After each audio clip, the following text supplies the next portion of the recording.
Arthur Conan Doyle, The Study in Scarlet. Chapter 3. The Lauriston Gardens Mystery. I admit that this new proof of my companion's practical ability surprised me greatly. My respect for his powers of analysis became even stronger. Still, a small doubt remained in my mind.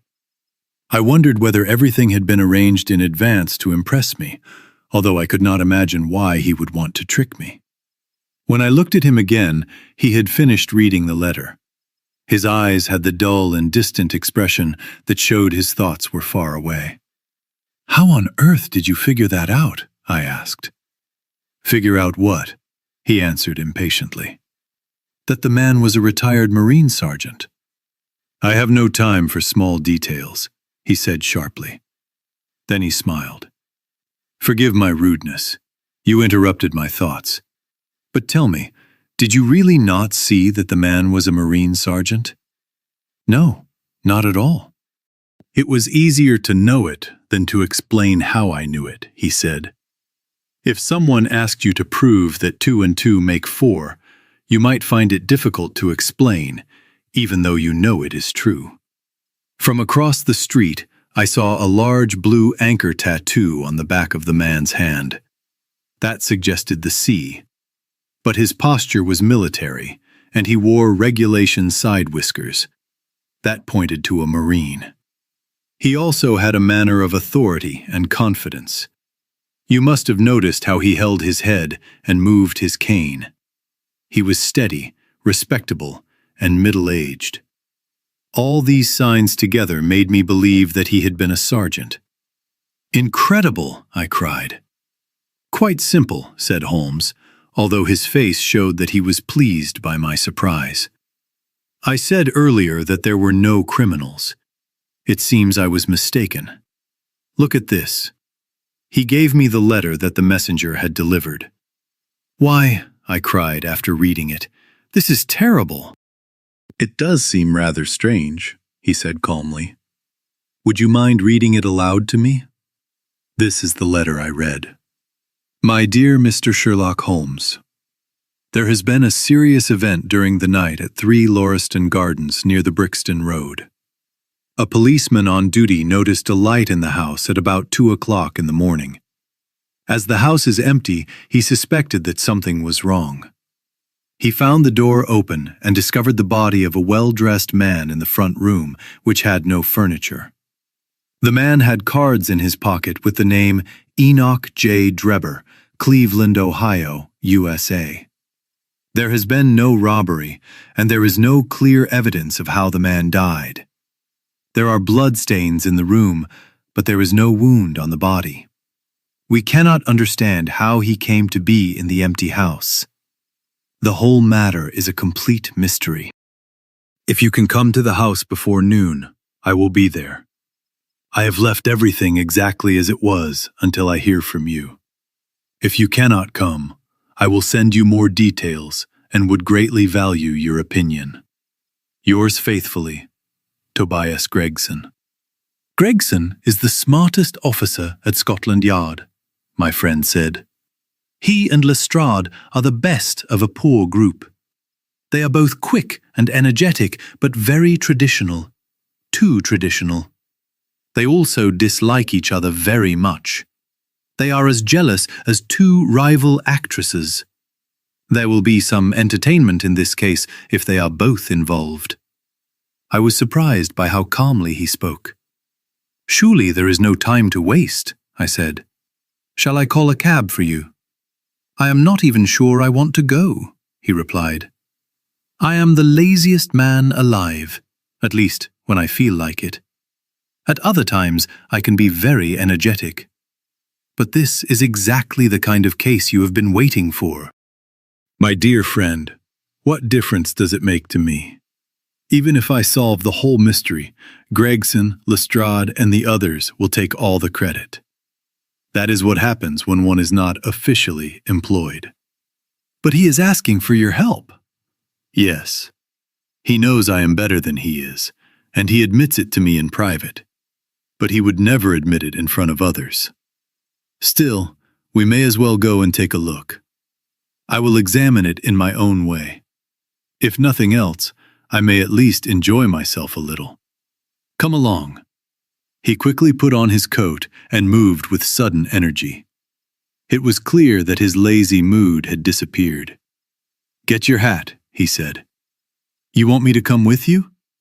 "Yes, if you have nothing more important to do."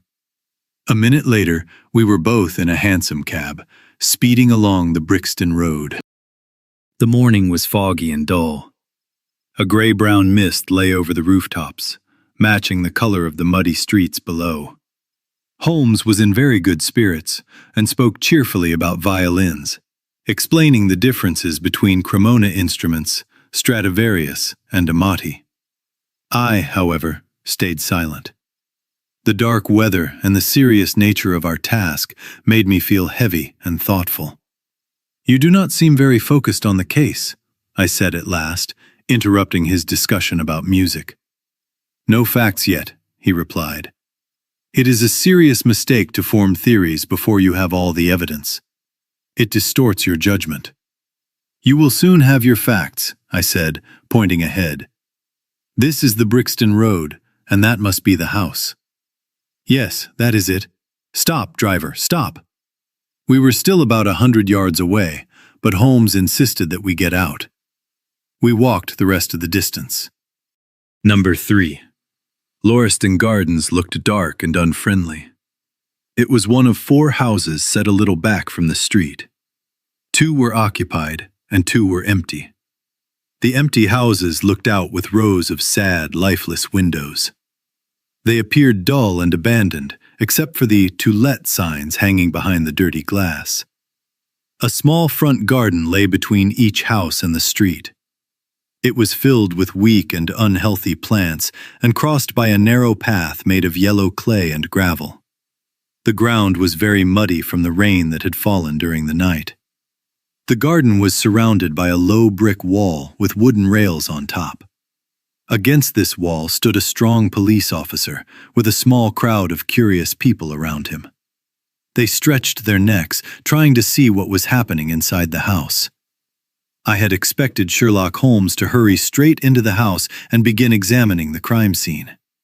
Nothing could have been more different from his behavior. With a calm and careless manner that almost seemed deliberate, he slowly walked up and down the pavement. He looked at the ground, the sky, the houses across the street, and the railings, as if nothing unusual was taking place. After that, he slowly walked down the path, or rather along the strip of grass beside it, keeping his eyes fixed on the ground. He stopped twice. Once I saw him smile and heard him quietly express his satisfaction. There were many footprints in the wet clay, but since the police had walked everywhere, I could not understand how Holmes could expect to learn anything from them. However, after seeing so many examples of his sharp observation, I was certain that he could see much that was invisible to me. At the door of the house, we were met by a tall, pale man with fair hair. He held a notebook and hurried forward, warmly shaking Holmes's hand. "It is very kind of you to come," he said. "I have left everything exactly as it was." "Except for that," Holmes replied, pointing at the path. "If a herd of cattle had walked over it, they could not have made a greater mess. But I suppose you had already reached your conclusions before allowing this to happen, Gregson." "I had a great deal to deal with inside the house," the detective said awkwardly. "My colleague, Mr. Lestrade, is here. I trusted him to look after this." Holmes looked at me and raised his eyebrows with a dry smile. "With 2 men like you and Lestrade working here," he said, "there will not be much left for a third person to discover." Gregson rubbed his hands with satisfaction. "I think we have done everything possible," he said. "It is a strange case, though, and I knew it would interest you." "You did not come here by cab?" asked Sherlock Holmes. "No, sir." "And Lestrade?" "No, sir." "Then let us go and see the room." With this unexpected comment, he walked straight into the house. Gregson followed him, looking very surprised. A short passage with bare wooden boards, dusty and empty, led toward the kitchen and other rooms. 2 doors opened from it, one on the left and one on the right. One of them had clearly been closed for many weeks. The other led to the dining room, the place where the mysterious event had taken place. Holmes went into the room, and I followed him, feeling that quiet heaviness in my chest which always comes when one is close to death. It was a large, square room, which looked even bigger because there was no furniture inside. The walls were covered with cheap, brightly colored wallpaper, but in some places it was stained with damp. In several areas, long strips had come away, showing the yellow plaster underneath. Opposite the door was a decorative fireplace with a mantelpiece made to look like white marble. On one corner of it stood the short end of a red wax candle. The only window was so dirty that the light coming through it was weak and dull, giving everything a gray shade. A thick layer of dust covered the whole room, making the sad atmosphere even stronger. I noticed all these details later. At that moment, my attention was fixed on the single dark figure lying stretched out on the floor. His lifeless eyes stared up at the stained ceiling. He was a man of about 43 or 44 years of age, of medium height but with broad shoulders. He had thick, curly black hair and a short, rough beard. He wore a heavy dark coat and waistcoat with light-colored trousers. His collar and cuffs were perfectly clean. A well-brushed top hat lay on the floor beside him.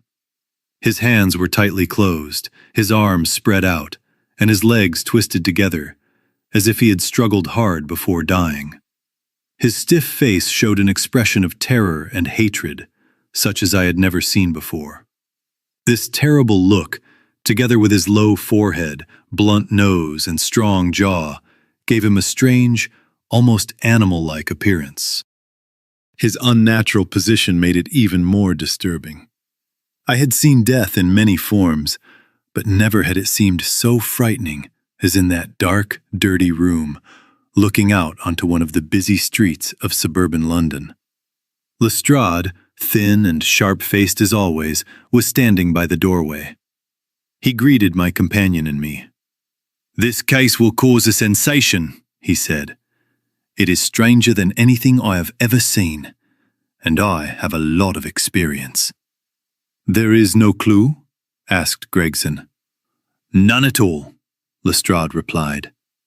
Sherlock Holmes stepped closer to the body. He knelt down and examined it carefully.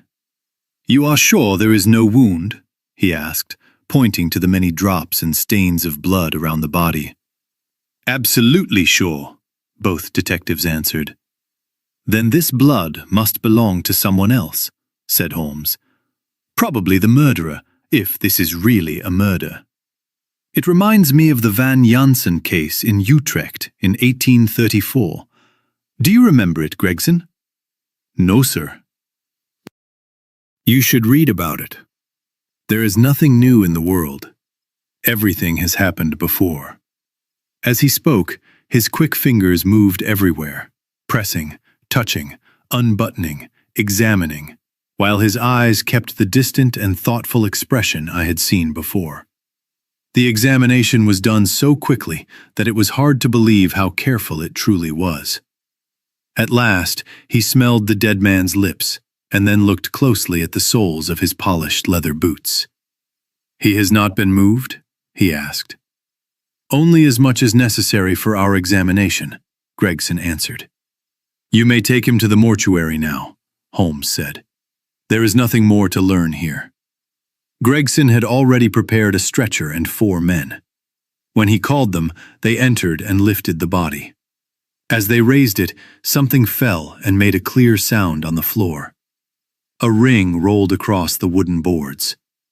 Lestrade quickly picked it up and looked at it with surprise. "A woman has been here," he cried.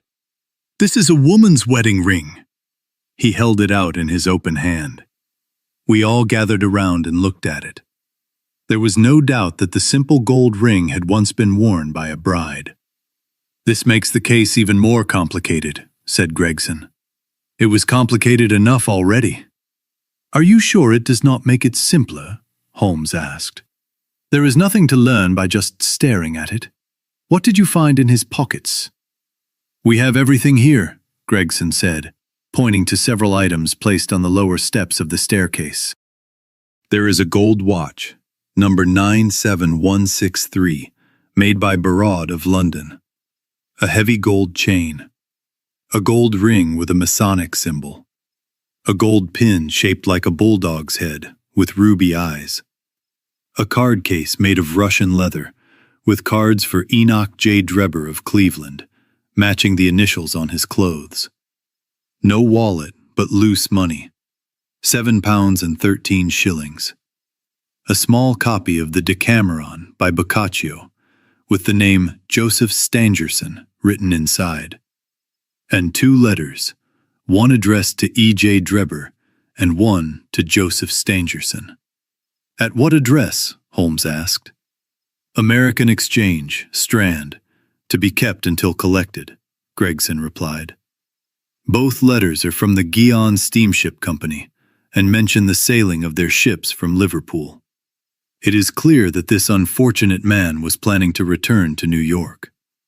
"Have you made any inquiries about this man Stangerson?" asked Holmes. "I did so immediately," said Gregson. "I sent notices to all the newspapers, and one of my men went to the American Exchange. He has not come back yet." "Have you contacted Cleveland?" "We sent a telegram this morning." "How did you write your questions?" "We explained the situation and asked for any information that might help us." "You did not ask about any specific detail that seemed important to you?" "I asked about Stangerson." "Nothing else? Is there not one single fact on which this whole case seems to depend? Should you not send another telegram?" "I have said everything that needs to be said," Gregson answered firmly. Sherlock Holmes gave a small laugh and seemed ready to comment when Lestrade, who had been in the front room while we were talking in the hallway, returned. He was rubbing his hands and looked very pleased with himself. "Mr. Gregson," he said, "I have just made a discovery of the greatest importance. Something that would certainly have been missed if I had not carefully examined the walls." The small man's eyes shone with excitement. It was clear that he was pleased to have found something before his colleague. "Come here," he said, hurrying back into the room, which already felt less heavy now that the body had been taken away. "Stand there, right there." He struck a match on his boot and held it up to the wall. "Look at this," he said proudly. As I have already mentioned, parts of the wallpaper had fallen off. In one corner of the room, a large piece was missing, showing a square of rough yellow plaster underneath. Across this bare surface, a single word had been written in dark red letters, as if in blood. "Rache." "What do you think of that?" cried the detective proudly, like a man showing something special.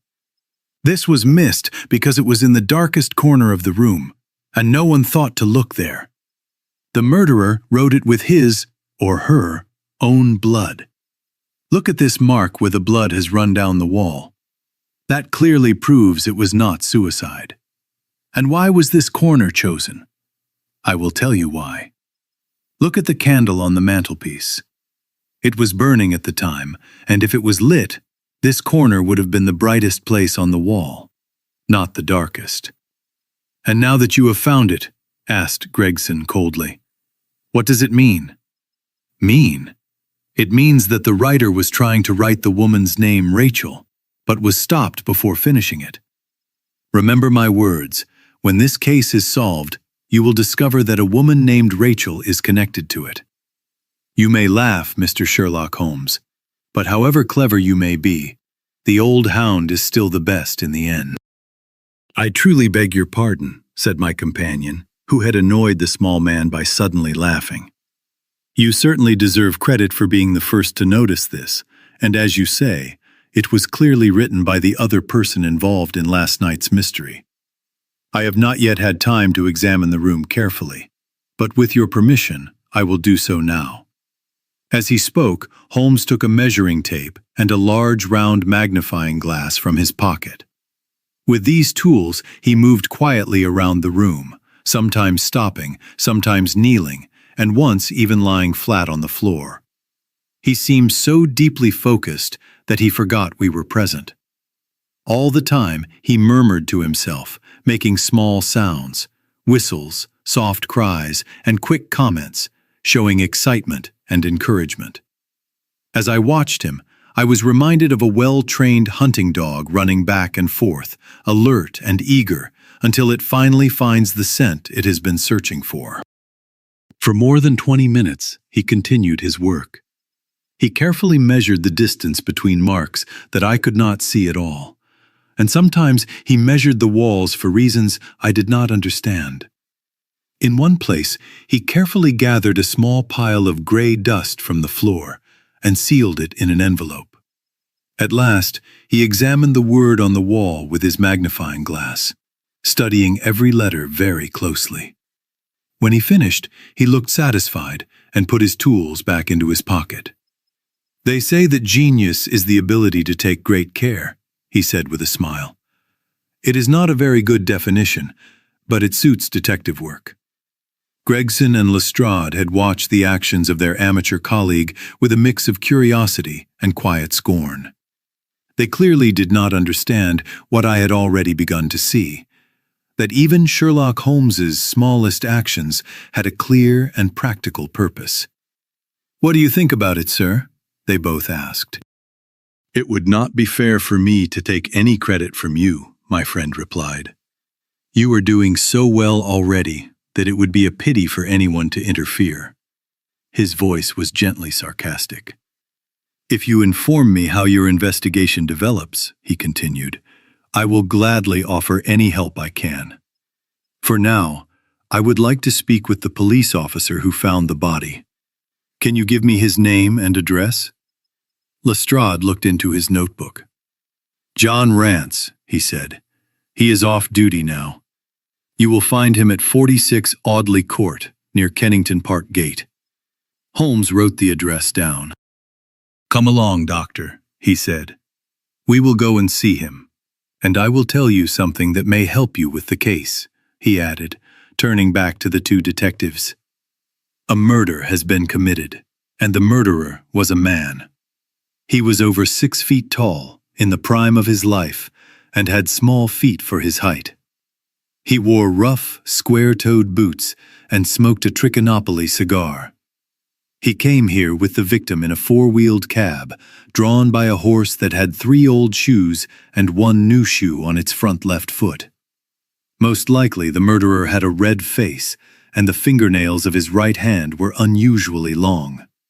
These are only a few details, but they may be useful." Lestrade and Gregson looked at each other and smiled with disbelief. "If this man was murdered," asked Lestrade, "how was it done?" "Poison," said Sherlock Holmes briefly, and walked toward the door. "One more thing, Lestrade," he added, turning back for a moment. "Rache is the German word for revenge, so do not waste your time searching for a woman named Rachel."